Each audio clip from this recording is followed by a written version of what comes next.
Trey Gowdy told Fox News one truth that ended a top Democrat's career. Trey Gowdy made a career out of ruining Democrats' lives. Gowdy uncovered Hillary Clinton's illegal private email server, as well as revealing the Obama deep state's abuse of power in spying on the Trump campaign. And now Trey Gowdy told Fox News one truth that just ended this top Democrat's career.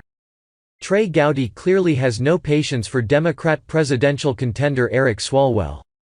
Swalwell sat on the Intelligence Committee with Gowdy, and his conduct appalled Gowdy as well as millions of fair-minded Americans. The California Congressman plastered his face all over cable TV, spouting off insane conspiracy theories and hoaxes about the Trump campaign colluding with the Russians. Swalwell went so far as to accuse the president of acting as a Russian agent. These appearances were made in bad faith. Swalwell used the media attention to launch a presidential campaign.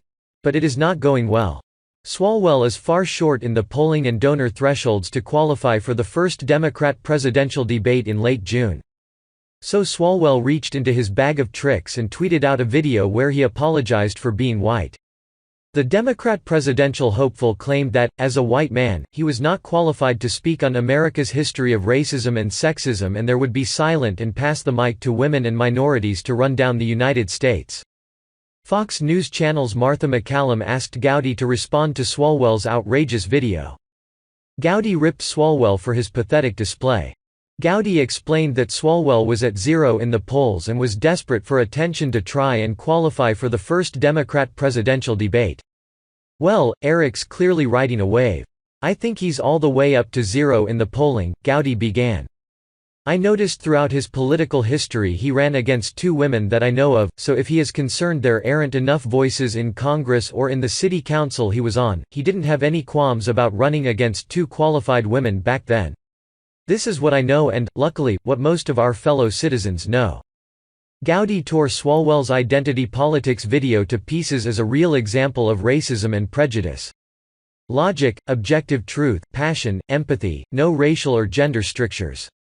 If you are a good person, I want you governing me regardless of any other immutable characteristic. I think it is a sad reflection on our politics if people are actually apologizing for things over which they have absolutely no control at all, and I think most of my fellow citizens reject that and see this as just Eric pandering, trying to climb all the way up to 1% in the polling.